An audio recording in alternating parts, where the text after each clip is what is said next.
चुमे असai पेरेन अमना आइना चंबिरप मतमदा स्कूल असी आंगांगसिंगी दमक्तदी ख्वाइदगी यामना मरुइबा मफम अमनी आंगांगसी लैखोमगुमनी लैखोमसी मखल खुदिमकी लैखोम अदुम लाकनी मधु सेमनी ममोंगदा सेमबा असिने सिंबा पुनमक्सी ओजासिंगी यामना हैसिंबा ओजासिंगी यामना मरुइबा थौदांग पनबिरमी होय ओजा हाइबसी पृथ्वीगी मनुंगदा ख्वाइदगी मरुइबा ओजा अमनी मियोय अमनी पृथ्वीदा फाउरिबा डॉक्टर नी कल्लिबा पृथ्वीदा पोट सारिबा अनो अनुभव पोट पुथोइबा साइंटिस्ट पुनमक ओजाना सेंबीबनी हाइबसिदा अरानबा लेते हाइना खंजै अदुबो इखोइना अंगांग खुदिमक लाइक हाइबदुदा नत्रगना एनी सिंबम ममा हाइबदुदंग यामना मरुओइना लौबीबा तारगदी अगी वाखंददी मदु खितंग लानबा मानगिने हाइना खल्ली पृथ्वीदा फाउरबा हावर्ड गार्नर नमखक लई साइंटिस्ट अमा मासी एजुकेशनल साइकोलॉजिस्ट ने हाइदे अंगांग कमायना लाइक तंबिगदेगे सिदा यामना फाउरबा दुगुमा निपामने हावर्ड गार्नर सिगी यामना मरुओइबा वाखलोन सी करीनो हाइबदा मियोइबा अमसे गुण मापन यावी है गुण मापन से इसे सखी भी आए अरुम थांगत की भी आए गुण मैम लेगी मनुंगदा गुण मापन दी गुण मापन से मनुंगदा अनी यौरम बयाय नत्रगा अमखतंग यौरम बयाय है न माना हावर्ड गार्नर की मल्टीपल इंटेलिजेंस थ्योरी है ना हौजिक यामना नौना हौजिक हावर्ड गार्नर से हौजिक हिंगीबा निपामने माना हाइबीबसे अंगांग अमदा और मियोइबा अमदा यामना फबो ओजा हाइबसे कनासु नते हाइरिबा गुणदो खंदोकपिरगा ngन्ना ट्रेन तहोबा ngन्ना मागी आइडिया पिहोबा ngन्ना मागी नमताक नमजिंग ताकपी होबा हाइबा से अफबो ओजानी हाइना माना अदुमाइना हाइरमी अदुना ngasiदगी अखोइना ओजासिंगनसु अनोबा NEP नेशनल एजुकेशन पॉलिसी 2020 हौजिक 2020 सिदा NEP से इम्प्लीमेंट तौगदबनी नेशनल एजुकेशन पॉलिसी से अदुबो कोविड की लेबा थेंगदगिबना अदुमाइना तौरपदगी एजुकेशन अब पोसे अखोइना स्कूल दा तंबीरिबा नत्रगना ओजाना तापीरिबा नत्रगा पेरेंटना ओजा ओइबिबसु याय एजुकेशन अब पोसे हौजिक अनौबा डेफिनिशन दा अइनबु लारिक हैरगदी अइनबु नॉलेज लेरगदी खुलमगी लेकाय अमगी इमुंग अमगी पैसा नुंसागी इकोनॉमी से ग्रोथ ओइबा ngमगदमने सिबो कोइना इक्विटी इन एजुकेशन ना हाय इक्विटी इन एजुकेशन अखोइ मयाम ना हाइना बयाम ताबा हलमन्ना अदुम तारगा हायरगा लेबा बीए जी चरुने हेन होंगेने लारी है लेक्चर याउतेने गान हाइनैबा खुदिमक्से NEP अनौबा एजुकेशन पॉलिसी लाखो मतम सिदा अखोइगी मागी लाइसु ओइना स्कूल दा तमद्रगदी हाइरिबा पोचिंगसे हयेंग क्लास 6 दगी मागी लाइसु से अमा तमद्रगदी 9 10 11 12 से अखोइगी बोर्ड की ओइबा अकनबा अंगांग दा प्रेशर पीरगा अंगांग जे एग्जॉस्टेड तौबाइदी वाहन बना सिंगबसी तौदनबा क्लास 6 तगी मागी वोकेशनल एजुकेशन अमा हाइबदी माना सेंदान लंबी अमा ओइबा याबा माना पोलोई सेटकेरा माना मेकअप तौगेरा अदुगा अरांगबम फंगेरा माइबा सागेरा एनीथिंग सोसाइटी दा माना स्कूल दगे एक थोखिबा मतमदा पैसा तामजबा याबा मा क्लास 6 तगी होबीगदमनी हाइबा अदुमनामा पॉलिसी मा सदैदा यावरे अदुगा बोर्ड की एग्जामिनेशन से 2025 भोग की मतुंगददी बोर्ड की एग्जामिनेशन से लैरक्तबा याय मरमदी बोर्ड की एग्जाम ICLC एग्जामिनेशन अमसों काउंसिल की एग्जामिनेशन से अनीमक्सी आंगांग दा प्रेशर याम पीबा अदुमलबा पोट अमनी अदुना अमखतंग ओइगदमनी हायरगा क्लास 9 दगी सेमिस्टर वाइज अदुमाइना सेमिस्टर सिस्टम दा तौरपा अदुमाइना NEP ना प्रपोज तवे दो क्याम यामना हायरिबा मयाम सिंगसे थबक तो ओथोपा याबगे हाइबदुदी अदुम मतमना पुजरासनो हाइना थमजनिंगे मरक्सिदा अखोई पेरेंट्सु ताबी को पेरेंट के याउबी के अत खुद अब थागत पियुने parent khut amta tangat pio o parent yamna thawai yawiba parent ni parent gi damakta tips khara pijaramge ngasigi aina laksabasi laik lai chu haiba se ai gi oiba definition dadi samaj gi society gi natraga imung gi laikai gi kai momta kana da ta di ma lai ga haiba kaude sima ai thamjage aduna lai ba si pamuk tumukpa ai PhD ni aina tu ni adani na pamuk tumukpa laikai dadi wari shanaba yadaba imung degi ma pan thok taba adudi lai ga haiba natte ma di certificate phangbani aina haijage aduduna aina ngachi laksari se ai khanga chanajaba kharana laaga oja sumai na tobiyo sumai tobiyo hai kanda ai lam da biya ado aina tanjaribo knowledge tudi angang gi phanaba oja gi phanaba society gi phanaba ni na tanja si lahuraga aina tamjaruba nei najaruba khara do isilinau mayam isilupa mayam ipai ton mayam singda kitang haijaba aduga tanajaba magi tanja do lahogragadi ai certificate to segai gibne na phayana khanjaraga matang sidaida laksabani aduduna akoina parenting se matangda hana haijaramge yamna thawai yawa parent ju sida leibiri parent asidi angang si kamai tora phagadage phabu phane di ai ja tok chago ai saji phadamu haiba adu manga ta oibanina parent sigi akoina nungchi mandana khu pijaba matang ju yaudabadi natte aduduna audong na masaji nungchi mandana chathoi haiba dona parent sina su phagadabo iningdana hekta macha sida hauji hekta tahura loire khan maduda macha se phattaba oikiba su adum yaudaba natte haijaninge aduna akoina market meet koba yamna aikoigi angang si kamaina yola aga mana society ki karamba yamna phaba citizen ama ohelakpa yabage haiba sidaida mana yamna kuirabagi mamangda market meet asin nupi ni mana mi yamna samnadaba yamna lapa ba jaga sida chatlaga mana research ma taw research ma taw basida perengi munna tabiyo research ma taw basida mana ithana mada thunge ithana mada thung basida mane thunga baga asagi mi mayam sing ha toigi tup toigi eta phuna toigi kai no ta na thindu ye du utuk na tha du gi phuje na chen chal lakba ada asagi market mission kai no ne sigi na khangde ahan khangde sida leiriba mi sing je yamda wai wai si kari gi no na mana hai raga ma sina si jaga sida I thijan da ba yadre na magi thesis so adai da thijan laga magi PhD phanggi bane kuiraba matam gi wari ne adu ma sina sum thijan laga matam sida hai riba lamdam si sa ta laga natadi sa ba phangdo jangan si am nak na lei ada parent sing sina angang si mabuk pithak pa matamda mabuk si sai pithaga angang si sat launa lawthok ba angang sina mabuk tu thak pa tu do halogramina kappa siwai koina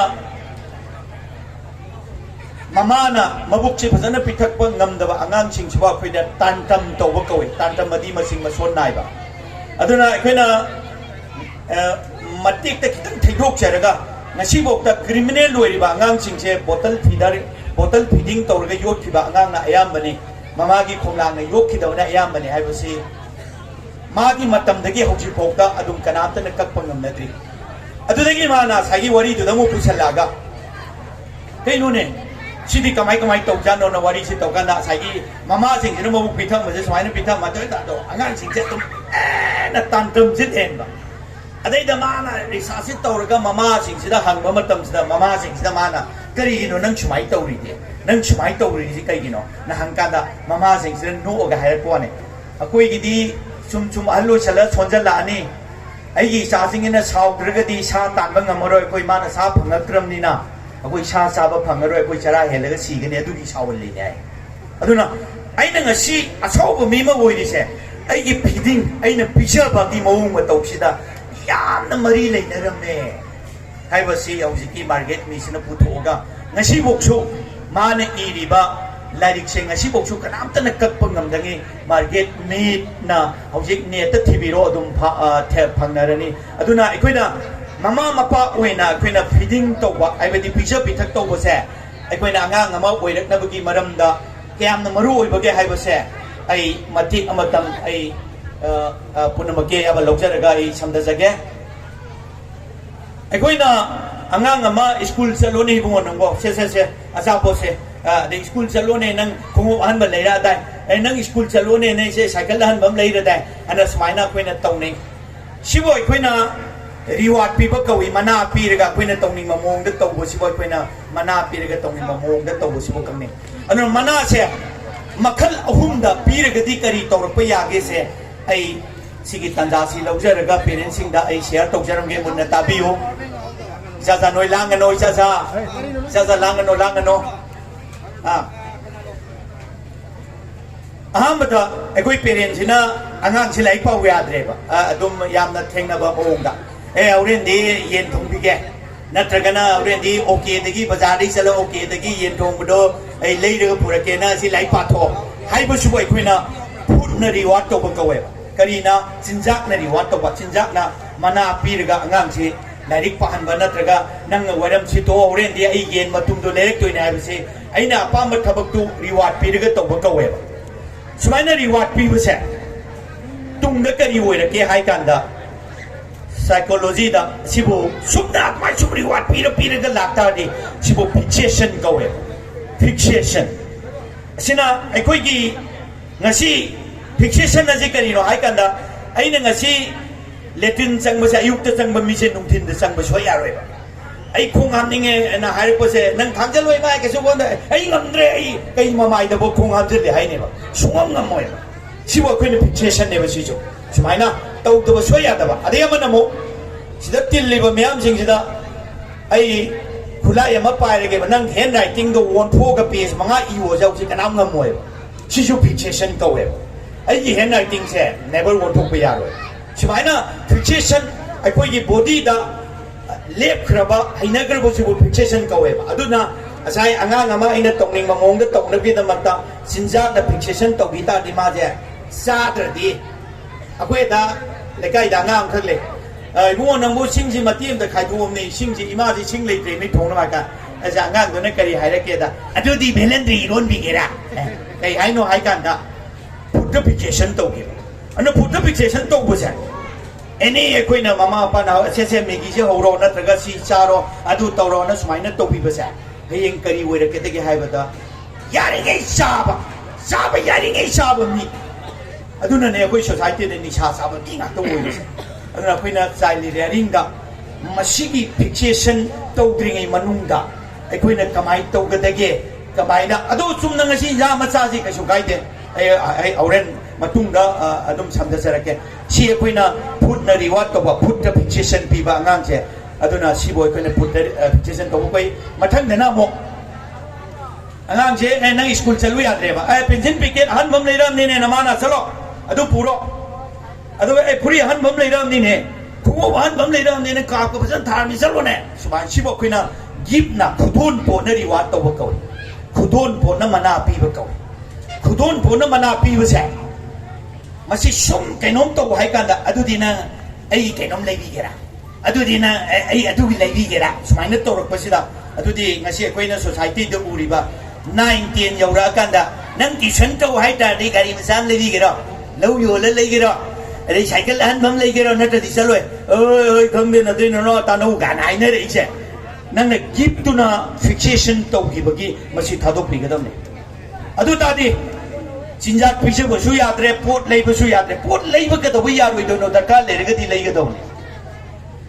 ai đi pencil lấy na anh tôi nó hay rekpa matam da cái nó này pencil sibu cái ngarang từng lấy khi nó tròn năng cái đầu với nó ngay khi anh ngồi mà nó pencil lấy hay chứ pencil na bagi maman je sini sumai to bune hai base financial education je ngasi tambi da badagi ni ngasi koina paisa tan ba hiram bi se ado masi phasana tapi ga da bane angang da ado darkar lai ta bada lection lui da bane ado ga darkar lai bada